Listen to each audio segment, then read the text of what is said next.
बढ़ते आगे और बात एक बड़ी और अहम खबर की करते हैं। भारत का पहला प्राइवेट रॉकेट विक्रम-1 लॉन्च, इसको लेकर प्रधानमंत्री नरेंद्र मोदी ने आज सुबह एक पोस्ट भी किया था और जानकारी दी थी। मिशन आगमन श्रीहरिकोटा से लॉन्च, भारत में बने पहले निजी ऑर्बिटल रॉकेट की पहली उड़ान। तो कई तकनीकी उपकरणों को 450 किलोमीटर दूर कक्षा में भेजा जाएगा। स्काई रूट एरोस्पेस का विकसित किया गया विक्रम-1 भारत का पहला निजी रूप से विकसित ऑर्बिटल लॉन्च व्हीकल रॉकेट है। इससे भारत को आने वाले समय में फायदा होगा। इसका उद्देश्य छोटे उपग्रहों यानी कि स्मॉल सैटेलाइट को पृथ्वी की कक्षा में स्थापित करना है। इस पर काम किया जा रहा था और इसको लेकर जानकारी भी साझा की गई थी। भारत के लिए क्यों महत्वपूर्ण है? क्योंकि अब निजी कंपनियां भी ये क्षमता विकसित कर रही हैं। और इसी खबर पर ज्यादा डिटेल्स के साथ हमारे संवाददाता पीयूष पांडे जुड़ गए हैं। पीयूष, ये कितनी बड़ी उपलब्धि और आज इस प्रोजेक्ट को लॉन्च किया गया है, बाकायदा प्रधानमंत्री का संदेश भी भेजने की बात कही जा रही है। विपिन, ये बहुत बड़ी उपलब्धि है भारत के लिए, क्योंकि हैदराबाद की निजी कंपनी स्काई रूट एरोस्पेस द्वारा इसरो और इन स्पेस के सहयोग से ये पहला संचालित जो निजी ऑर्बिटल रॉकेट विक्रम-1 है, इसे आंध्र प्रदेश के श्रीहरिकोटा स्थित सतीश धवन अंतरिक्ष केंद्र से भेजा जा रहा है। और अहम बात यह है कि देखिए, अभी तक इसरो सिर्फ ये काम करता था, अब जो निजी क्षेत्र की कंपनियां हैं वो भी आगे आई हैं। और ऐसी स्थिति में, जबकि आप जानते हैं कि अमेरिका में भी इसी तरह से प्रयोग शुरू हुए थे जब निजी कंपनियां आगे आई थी, वैसा ही भारत में भी अब ये शुरू हुआ है। तो ऐसी स्थिति में निजी कंपनियां अंतर्राष्ट्रीय स्तर पर अपना बिजनेस, खासतौर पर जो स्पेस पर ले जाने वाला है, चाहे वो सैटेलाइट हो या अन्य उपग्रह किसी तरह के हों, अभी तक इसरो लेता था, प्राइवेट कंपनियां भी ले सकेंगी। अहम बात ये भी है कि जो रॉकेट की बनावट है वो करीब 23.5 मीटर ऊंचाई है, यानी कि 7 मंजिला इमारत के बराबर है और 40 टन वजनी रॉकेट है। इसकी पूरी संरचना हल्के कार्बन कंपोजिट ढांचे से तैयार की गई है और इसमें 3 सॉलिड फ्यूल स्टेज और अंतिम चरण में एक 3D प्रिंटेड लिक्विड इंजन भी शामिल किया गया है। अगर पेलोड क्षमता की इसमें बात की जाए तो ये रॉकेट 350 किलोग्राम तक के पेलोड को 450 किलोमीटर की पृथ्वी की निचली कक्षा में स्थापित करने में सक्षम है। और इसके साथ ही विपिन, मैं आपको ये भी बता दूं कि ये रॉकेट एक advance on board intelligence system से लैस है, जो बिना मानवीय हस्तक्षेप के उड़ान के दौरान स्वायत्त रूप से निर्णय ले सकता है। और अगर आप ये देखें कि ऑब्जर्वेशन किस तरह से करेगा, तो इसमें नैनो सैटेलाइट्स हैं और कॉस्मोसॉर्ब है और इसके अलावा इसमें विशेष कलाकृतियां भी बनाई गई हैं, क्योंकि आप देख सकते हैं कि 18 कैरेट सोने से बना इसमें एक माइक्रो रॉकेट भी भेजा जा रहा है, जिस पर वैज्ञानिक सीवी रमन, विक्रम साराभाई और एपीजे अब्दुल कलाम की सूक्ष्म आकृतियां उकेरी गई हैं। साथ ही इसमें प्रधानमंत्री नरेंद्र मोदी का वंदे मातरम लिखा हुआ एक विशेष संदेश कार्ड भी अंतरिक्ष में भेजा जा रहा है। जी विपिन। पीयूष, ये भी बताइएगा, आत्मनिर्भर भारत की हम बात करते हैं, आने वाले दिनों में आत्मनिर्भरता कैसे बढ़ेगी इस लॉन्च के बाद? और निवेश की बात करें या फिर इस क्षेत्र में तकनीकी नौकरियों की बात करें तो उसमें कैसे इजाफा होगा? बिल्कुल प्रगति, देखिए, जो अंतरिक्ष विज्ञान क्षेत्र में भारत ने उसी समय प्रगति काफी हासिल कर ली थी जब पहली बार मंगलयान भेजा गया और उसके बाद हमने अंतरिक्ष में कई और सफलताएं हासिल की।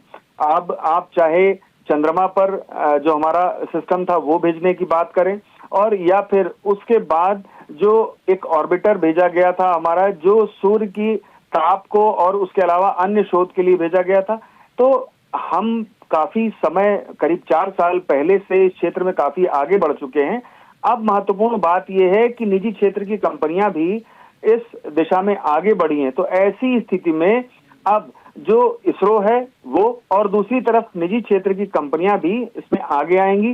अंतर्राष्ट्रीय स्तर पर जो उपग्रह हैं वो भेजने का एक तरह से काम हमें मिलेगा और बड़े पैमाने पर इससे नौकरियां और रोजगार सृजित होंगे, क्योंकि निजी क्षेत्र जब आगे बढ़ेगा तो सिर्फ एक रॉकेट बनाना ही नहीं शामिल है, उसके पार्ट्स बनते हैं, उसके अलावा तमाम वैज्ञानिक इसमें इन्वॉल्व होते हैं। तो ऐसे बहुत सारे क्षेत्र हैं जो इससे लाभान्वित होंगे। और खास बात यह है कि इसरो की जो पहल मंगलयान से शुरू हुई थी, अब उसे निजी क्षेत्र भी धीरे धीरे उसमें आगे बढ़ेगा और अंतर्राष्ट्रीय स्तर पर ख्याति हासिल करेगा। जी प्रगति। बिल्कुल, और अमेरिका के बाद भारत भी इस क्षेत्र में बढ़ता नजर आ रहा है। और सबसे अच्छी और बड़ी बात यह है पीयूष की जो प्राइवेट सेक्टर है वो इस क्षेत्र में अब लॉन्च हुआ है और कहीं ना कहीं इसमें भी प्रतिस्पर्धा आएगी। और जिस तरह से सफल प्रक्षेपण हुआ है उसके बाद और भी कंपनियों के इसमें आगे आने की संभावना है और यह भारत के लिए एक बड़ा कदम भी होगा। किस तरह से आप देखते हैं और क्या आगे भी संभावना आपको नजर आ रही है? किस तरह से प्राइवेट पार्टिसिपेशन और इसमें बढ़ने की संभावना आपको नजर आ रही है? बिल्कुल विपिन, देखिए स्काई रूट एरोस्पेस ने इसमें कदम आगे बढ़ा दिया है। इसके अलावा तमाम निजी क्षेत्र की जो कंपनियां हैं वो इसरो के साथ पहले से ही इन्वॉल्व हैं। बहुत सारे ऐसे वैज्ञानिक हैं जो निजी क्षेत्र की कंपनियों के हैं, लेकिन वो समय समय पर सहयोग देते हैं इसरो को।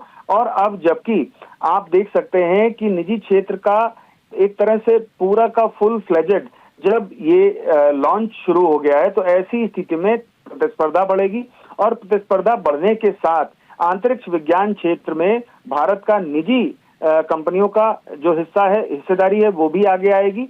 और साथ ही इसरो तो अपना लगातार काम कर ही रहा है, उसको भारत के विकास से संबंधित और अंतरिक्ष विज्ञान क्षेत्र में आगे बढ़ने से संबंधित आप जितनी बधाई दे सकते हैं वो कम होगी, क्योंकि ये शुरुआत बहुत छोटे रॉकेट लॉन्च से हुई थी।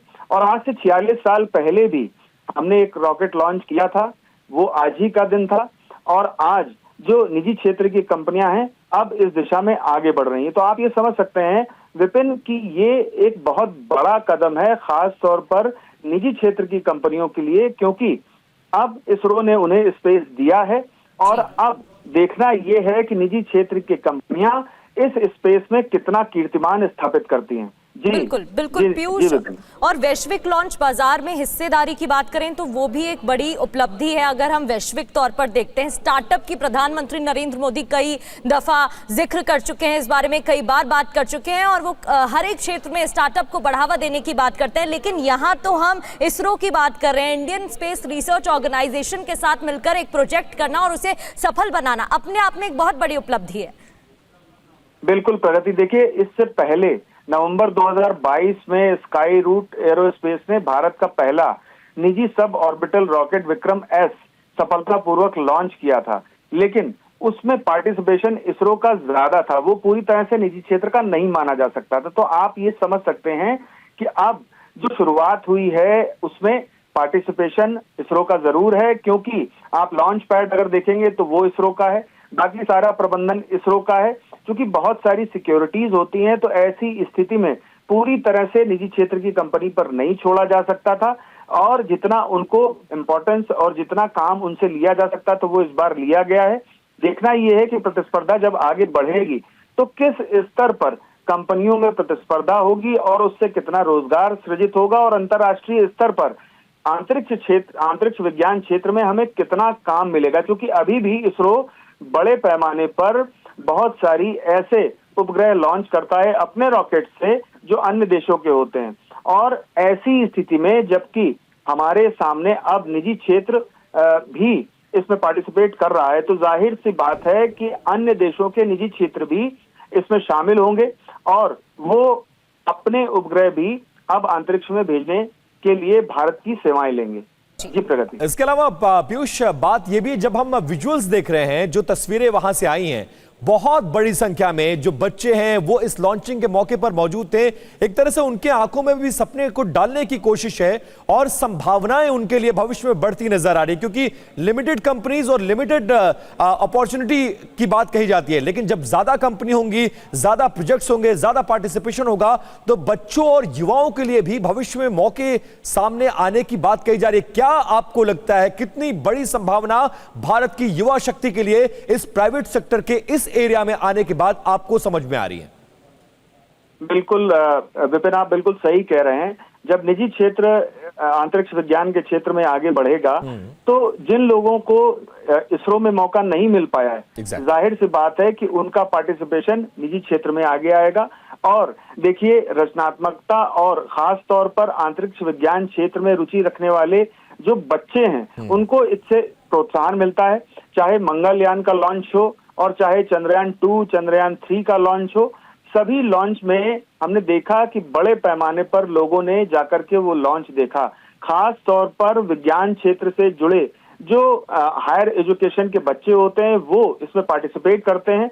और ऐसी स्थिति में जब निजी क्षेत्र इस दिशा में आगे बढ़ रहा है तो जाहिर सी बात है कि जिन लोगों को इसरो में मौका नहीं मिल पाया उन्हें निजी क्षेत्र में मौका मिलेगा और वो रोजगार पाने के साथ अपने सपने को भी पूरा कर सकेंगे। तो ये एक बहुत बड़ा अचीवमेंट है भारत के लिए और देखना ये होगा कि ये प्रतिस्पर्धा कितनी तेजी से आगे बढ़ती है और भारत सरकार इसमें कितना सहयोग देती है। चूंकि सरकार के सहयोग के बाद ही ये पहला मौका सामने आया है। अगर निजी क्षेत्र को किसी भी तरह से पार्टिसिपेशन नहीं दिया जाता तो जाहिर सी बात है कि आज ये दिन हम नहीं देख रहे होते। तो ऐसी स्थिति जब सरकार ने यानी कि ऐसी जमीन तैयार की जहां पर निजी क्षेत्र को भी मौका मिले, तो अब देखना ये होगा कि इस प्रतिस्पर्धा के दौर में जो अन्य निजी क्षेत्र की कंपनियां सामने आती हैं उनको भारत सरकार किस तरह से आगे बढ़ाती है और इस प्रतिस्पर्धा का भारत के लोगों को और भारत के अंतरिक्ष विज्ञान क्षेत्र को किस तरीके से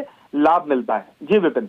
बिल्कुल। और पीयूष, जो हम छोटे और मध्यम उद्योगों की बात करते हैं, एमएसएमई विजन की बात करते हैं, इससे तो उसको भी बढ़ावा मिलेगा। जो बच्चे रिसर्च कर रहे हैं, जो भविष्य के लिए सपना देख रहे हैं, उनके लिए भी एक नई उम्मीद जगेगी, उनके लिए भी विजन बढ़ेगा। और साथ ही स्पेस इकोनॉमी की बात करें तो उसमें भी बढ़ावा मिलेगा। तो स्पेस इकोनॉमी में कैसे फायदा हो सकता है और भारत की इकोनॉमी को कैसे लाभ मिल सकता है? इसरो ने स्पेस इकोनॉमी में नए कीर्तिमान भारत में स्थापित किए और इस कीर्तिमान को स्थापित करने के साथ जब भारत सरकार ने और इसरो ने निजी क्षेत्र को मौका दिया है तो जाहिर है कि जब इस दिशा में प्रतिस्पर्धा बढ़ेगी और अन्य निजी क्षेत्र की कंपनियां इसमें शामिल होंगी और अन्य देशों की निजी कंपनियों के जो उपग्रह हैं या फिर उनकी तकनीक के साथ हम भारत के अंतरिक्ष क्षेत्र को आगे बढ़ाएंगे तो हमारा जो अंतरिक्ष विज्ञान क्षेत्र का अर्थव्यवस्था है और उसमें अर्थव्यवस्था का जो पार्टिसिपेशन है, जाहिर सी बात है कि वो बहुत तेजी से आगे बढ़ेगा। अगर मैं पृष्ठभूमि की बात करूं तो करीब 1.5 लाख करोड़ का हमारा जो पार्टिसिपेशन है अंतरिक्ष विज्ञान क्षेत्र से वो लगातार आगे बढ़ रहा है।